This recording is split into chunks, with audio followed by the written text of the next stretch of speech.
Welcome back, Santa Clarita Valley. We're here on your Neighborhood Watch every first and third Thursday of the month. We talk about all things law enforcement in the Santa Clarita Valley here with your on your hometown station with Deputy Josh Dubin for the Santa Clarita Valley Sheriff's Station. And we also have Tony Batita. Tony Batita is currently on scene in Fillmore, where Ventura County Sheriff's Department, as well as several sheriff stations from Los Angeles County Sheriff's Department, are working together to try and find two off-duty Arcadia firefighters who have been missing since Sunday. And Tony, what are the conditions like out there? Because I was speaking with Ventura County Sheriff PIO Eric Busho earlier. He was saying that the conditions are relatively mild and they are survivable. Yeah, actually today was a lot warmer than yesterday morning. Yesterday morning it was downright cold, and I was down at the bottom of the hill. It's even colder up in there, and the wind gets going through that river.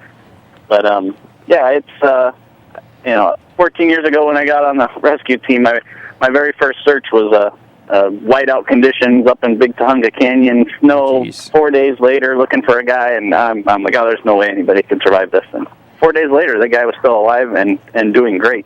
So oh, wow. I don't put a whole lot of a lot of people are thinking negatively and all that, and I've seen miracles. And this guy's young, he's in good shape. A lot. He wasn't prepared. Either was the other guy in the snow, and he survived. So it kind of gives me a different perspective, and you gotta have hope. How often is the search and rescue team called out on these types of operations, from your experience? Well, I'd say an average of 3 to 4 times a month. It depends. It goes in phases. We have months where we don't have a lot, and we just do our routine patrol and training. And then 2 months ago, we were called out 9 or 10 times, and we were all over the news, and it was a crazy month. Wow. And you had mentioned 15 years, was it, that you had been with the search and rescue team? 14. Yeah, 14 years. How did you get involved in that? Oh, just I actually was on the team with LAPD, and then decided to switch over to sheriffs, and so I started to look into it. And speaking of that, we're gonna be having a recruitment coming up because we're always looking for new members. A lot of us are been on the team for a while, and nobody's getting younger, and we need some nice new blood. So that we'll be putting out something in the newspaper, and hopefully with you guys when we pick a date for a recruitment seminar. Absolutely. Do you have anything you can enlighten us with on that? Our search and rescue team has a website, which is scvrescue.com, and there's some pictures up there. And they also have a Facebook page, the Santa Clarita Valley Search and Rescue Facebook page. And we try and, publicize some of the great work they do because, like Deputy Batita here, makes $1 a year being a reserve deputy. Some of the people on the search and rescue team, on our search and rescue team, are civilian volunteers, highly trained civilian volunteers. And they do it just to help the community and just because they love that job. So, a little backstory to it. These people all have regular jobs. They all have full-time regular jobs, and they're ready to go at a moment's notice. They all carry, iPhones, pagers, and whatnot, and when the page comes out, hey, this is what we need, this is the situation we got, whether it be a missing person or, a fire or, they respond to a multitude of situations. They're ready to go at a moment's notice. 1 o'clock in the morning, 6 a.m., 2 p.m., it doesn't matter. And Tony, from your experience, has that been the case? Have you gotten some all hours phone calls, the bat signal, if you will? Oh yeah, it almost is never a Saturday afternoon when you're sitting around the house doing nothing. It's always in the middle of your kid's birthday party or Christmas Day, or it seems like inopportune times. A lot of times, in the middle of the night. But that's kind of what adds to the excitement of it. You just never know. And not only, we cover our 500 square miles or whatever it is in Santa Clarita, but we're also part of LA County's 8 teams. So we'll go and help any other team that calls for help, or out of county, like here in Ventura County. We're called quite often to Mount Baldy up in San Bernardino County.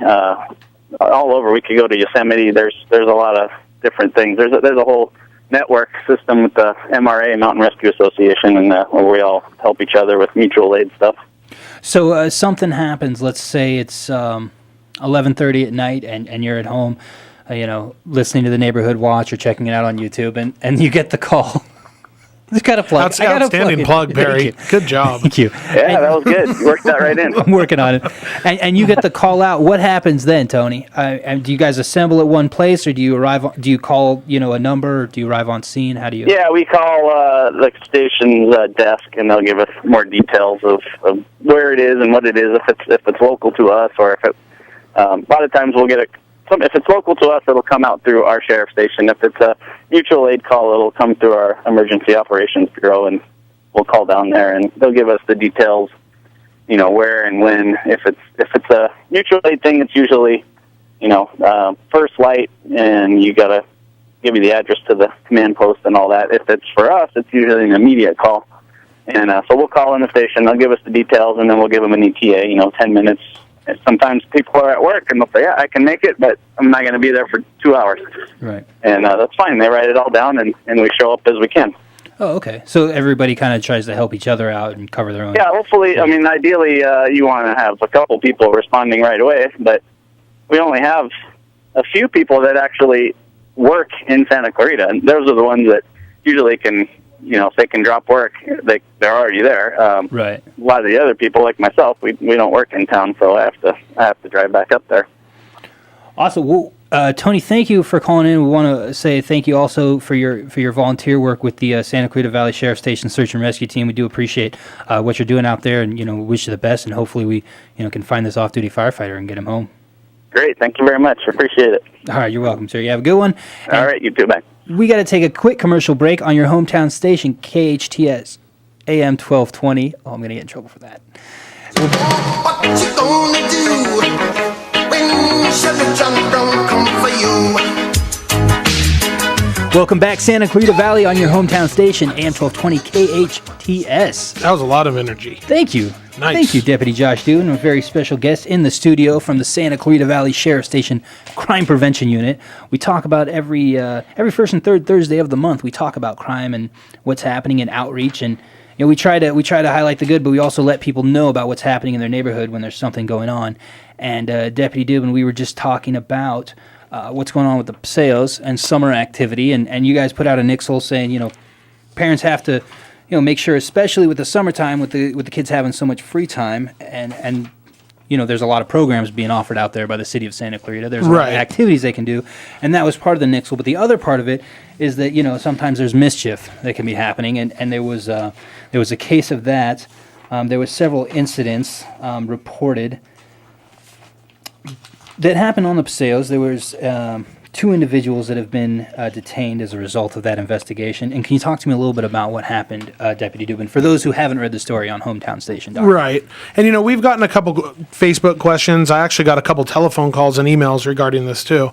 So we had 3 robbery incidents, one of which happened with a firearm. And these incidents happened at the end of May. I believe one was on May 20, or 2 were on May 25th, and one was on May 31st. Immediately, obviously, our patrol deputies went out, took a report, and started the investigation. The investigation was turned over to the Cobra detectives at our station level, and they partnered with us in the Crime Prevention Unit. Essentially, what was happening was that these individuals were surrounded by a group on all 3 incidents, right? Right. And, the circumstances vary on each report, a little bit, but the basic gist of each report was that these victims were utilizing the bike paths or trails. Some of them were at 6 p.m., 7 p.m., and then there was one that was like at midnight, right, in the later evening hours, and were approached by sometimes a group of 8 to 10 males and ultimately robbed for their property that they had on them. In one case, it was written as an attempted robbery because the suspects were not able to actually get any property, but they tried. Right. So that was an attempted robbery. So back on June 12th, a Raymond Gattaca, 21-year-old of Canyon Country, was arrested and charged with his connection with the robberies. And the LADA, based on the charges brought by the Santa Clarita Valley Sheriff Station, charged him with attempted secondary robbery for that instance that you're talking about, and assault with a semi-automatic firearm. He is going to be back in court on July 29th, but there was 2 individuals, and the impression that I get from Sheriff Station officials that I spoke with is that there's going to be more robberies in the area, and this is part of an ongoing investigation. Right. And then what was it, back on the 17th, we detained and ultimately transported a 15-year-old male from Caney Country to Sylmar Juvenile Hall, and he's going to be up for some charges related to that robbery, his alleged involvement in that robbery. Now, when I talk to the Cobra detectives that are handling these specific incidents, they're confident that they have some more leads to follow up on now, and they're confident that hopefully in the near future more arrests will be made. Because, like I said, we're looking at anywhere between 8 to 10 suspects. So anytime there's a juvenile involved, so they wouldn't obviously stay at the Santa Clarita Valley Sheriff's Station, right? They would go down to that juvenile custody. We don't house juveniles at our station. We house 18 and older at our station. So there is a specific juvenile custody facility, and the closest one to Santa Clarita would be Sylmar Juvenile Hall. So that case is still, all 3 cases are still very active, ongoing. And we have not had, and these all happen in a real specific area, I need to add, back by the Via Princesa, Sierra Highway, Soledad Canyon and Sierra Highway. There's bike paths and trails back in there that border along a wash area. And it kind of happened back in those areas. All 3 incidents were relatively close in areas. And speaking of which, the Santa Clarita Valley Sheriff's Station deputies recently went on a narcotics violations and curfew patrol, kind of focusing on those areas, if I understand correctly. I'm not sure how they picked that out, but you can kind of enlighten us. During that operation, obviously it's summertime. We do this in the summertime anyways, especially during the summertime. I believe, hometownstation.com last year did a big thing on the T3s that we use, the electronic clean energy vehicles that we use to... We've got some video on our YouTube channel. That is Deputy true. Josh Dubin showing off the moves on the T3. If anybody wants to check that out, that is on our YouTube page. My wife particularly loves that video. I know that she loves that. Yeah. Anyways, so we utilize those during the summertime anyways. Now, based on these incidents, which we haven't had a robbery incident like that since the end of May, like we talked about, but it's still good to get out there, do extra patrols. Summertime's here, kids are out of school, curfew, narcotics, alcohol consumption, anything like that on the paseos and stuff is not going to be tolerated. Right. So we went out on Friday night, and that led, into the early morning hours on Saturday. And I think you have some of the statistics on what the end result of was this. It looks like 11 violations were found based on the Nixle report, and we need to remind people how they can sign up for those in a minute. But 6 Santa Clarita Valley teens were cited, 5 adults were cited, and 1 man was arrested as part of the operation. And they were all in, it looks like, various parts of the town, but all kind of north and west side of the Santa Clarita Valley, Valencia area. And I think that the way that they worked it was that certain deputies took a certain area of town, and other deputies took a different area of town, and so that we could kind of provide service to all the various different paths and bike trails and different things like that. So we had a curfew violation, a possession of marijuana ticket, a minor in possession of a lighter. I didn't realize that was an offense. If you're a minor, you can't. Right. It all falls under 308B of the Penal Code. I knew you would know that. You could look that up, I knew you would know that. I'm Googling that now on my phone. It deals with minors in possession of tobacco or tobacco paraphernalia. We don't even need to Google it when you got Josh. There you go. On. And so then we also had, again, the curfew violations, which is 10 p.m. to 6 a.m. You're not allowed to be, just out in public areas, or, if you're under age of 18. Right. And then if it's a park, it doesn't matter how old you are, it looks like. Well, there's city ordinances regarding, parks closing at different times and different things like that. So and is obviously, that a trespassing ticket or? No, it's a specific city ordinance dealing with parks. And, obviously that kind of falls into the spirit of the law and the letter of the law. Okay. And, as you go through that Nixle report, you could see that, there was some alcohol. There was actually one individual was arrested for possession of methamphetamine, which is a felony charge. Right. So, and I think that it's not about how many tickets we write, or it's not about how many, different people that, are on this Nixle report. It's about, now we're talking about it on this show. We're putting it out on social media that really, deputies at our station would like to remind parents that, in the city of Santa Clarita, the curfew ordinance applies to those that are 17 years or younger, and it makes it unlawful for any minor to remain upon any public street, public building, place of amusement, or eating place, vacant lot, unsupervised, like you said, 10 p.m. to 6 a.m. There's a lot of youth programs out here in Santa Clarita. There's a lot of stuff to do for the youth during the summertime months. Utilize those programs. We want to prevent mischief. All right. mischief. Mark Perfect Harabino wants us to take a break, so we're going to have to, take a break on your hometown station, AM 1220 KHTS on your Neighborhood Watch.